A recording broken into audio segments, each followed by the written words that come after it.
you love tales of the sea, you probably have read many times of the Windward Passage. You traverse its salty expanse when you sail around the southeast end of Cuba, largest island of the West Indies. Should you go straight out from that southeast end of Cuba, as Columbus did on the 6th of December, 1492, and breast the intervening 50 miles of foaming, rushing blue water with its flying fish and screaming seabirds, you will come next to the second largest island of the romantic archipelago, an island wholly in the tropics.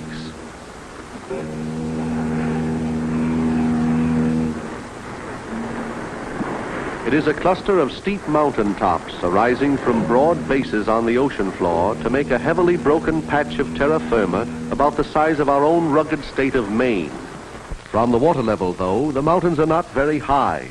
Even the tallest is under 9,000 feet.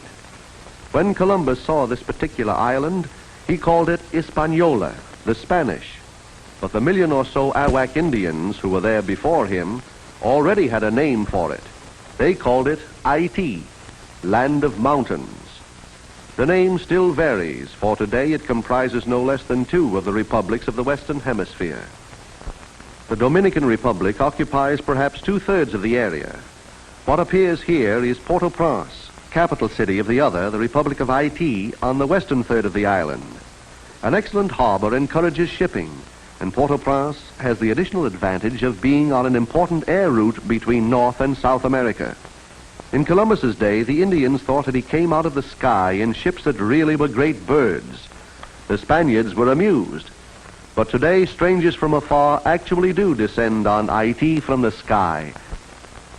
Port-au-Prince is Haiti's capital in all respects, not only in transportation or in trade. The imposing twin-towered Notre Dame Cathedral there is the spiritual center for most of the citizens. The impressive National Palace, where the president lives, represents political authority. And here, the National School of Medicine is a convenient symbol of higher education in a country where the population is approximately 275 persons to the square mile. That is a density greater than is recorded for any other republic in the Americas. The local marketplace at Port-au-Prince shows a much greater density, but it is merely the gathering spot of small tradesmen who deal principally in perishable foodstuffs for metropolitan consumption. One finds here, in rich volubility, that a special variation of French which is called Creole. The people speak French, but over 90% of the population is of African origin. Haiti is one of the few independent Negro nations in the world. No point in lingering over the marketplace now, though. It's lunchtime, and practically everybody is stopping for a snack and a snooze. It is not especially hot.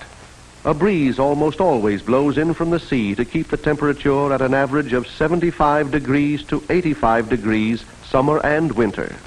While the teeming marketplace slows down into its noonday quiet, we are given an opportunity to look into some of the other parts of the town. Dwellings are not pretentious. Structures of more than one story are uncommon. But each is its owner's castle. It is the house of a free man. In that concept, let us overlook the rude construction, the lack of facilities that we have come to regard as our everyday conveniences. For these people have something infinitely more precious than material wealth. In a world that is battling the last stand of despotism, these citizens of Haiti, like us, are blessed with liberty. Haiti's memories of her upward struggle show most clearly in her popular celebrations. The signs are varied and interesting. They show clearly, with but one exception. Where could an Anglo-Saxon maypole have come from? Your guess is as good as any. But these men with high ceremonial headdresses, how reminiscent they are of processional figures in days of the Spanish conquest. Here are children waiting to join the celebration, purporting to be those Indian aborigines who greeted Columbus. Unhappy people they were. Conquered, enslaved, and worked to their last ounce of energy, those Indians died completely off in 25 years. They died mainly because they had known freedom and could not live without it. Whole centuries would have passed before Haiti would really know freedom again. In 1517, Negro slaves were brought from Africa to repopulate the island. The French took over in 1697, constantly adding more slaves to increase the yield of their large plantations, and by such slave labor, making Haiti extremely rich in trade. These grotesque figures are memories of that century of the plantations. Through the tangle of these survivals comes, too, the powerful racial origin in Africa, the chief factor in the mysterious, smoldering, shuddery voodoo of Haiti. Thus the Haitians obey the eternal human impulse to remember and to drive home to themselves over and over again the outstanding lessons in their turbulent history. Modern things such as automobiles and jazzy saxophones joining in further to confuse the bewildered tourists. Haiti was the second nation of the New World to establish an independent government. January 1, 1804, when this was done, marked not only a birth of independence, but an emancipation from slavery. The greater part of the Republic is situated on two large peninsulas, and that gives a relatively small country an extraordinarily long coastline. It has no less than 14 seaports.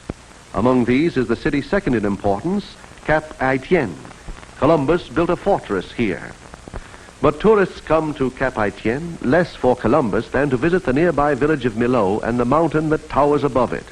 For Cap Haitien was the seat of government in the tumultuous days of King Henri Christophe, and his palace, which he called Sans-Souci, at the village of Millau, was where he entertained his courtiers. Christophe was one of the black leaders who arose with Toussaint Louverture, freeing their fellow slaves and driving out the French who had ruled them for more than a century. On the trail above the ruins of Sans-Souci, the tourists make their 2.5 to 3 hours climb to the 2,600-foot level, where a far more magnificent pile attests the glory that was Christophe's. He was a monarch then, self-crowned king of Haiti.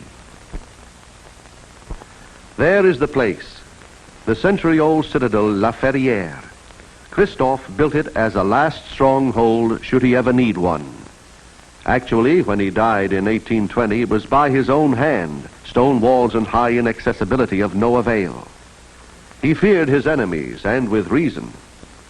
Back of each of the 365 windows in his citadel was a cannon aimed at intruders who never came. Yet, if Christophe had vast faults, he had grander virtues. As an administrator, he did much to raise his people.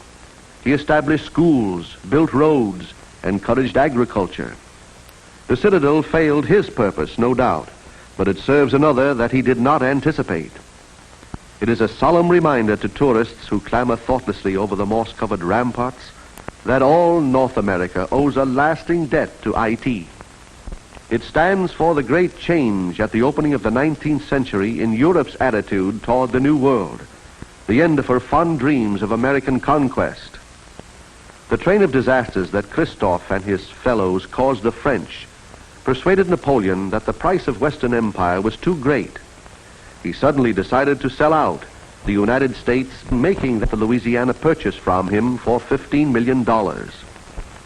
So perhaps to those who use more than their eyes in looking at Haiti, there is neither stick nor stone nor living thing in all the Republic which does not somehow symbolize the spirit of our own liberty. Our proud history might be far less than it is if Christophe and his fellows had never lived or had prized their freedom less.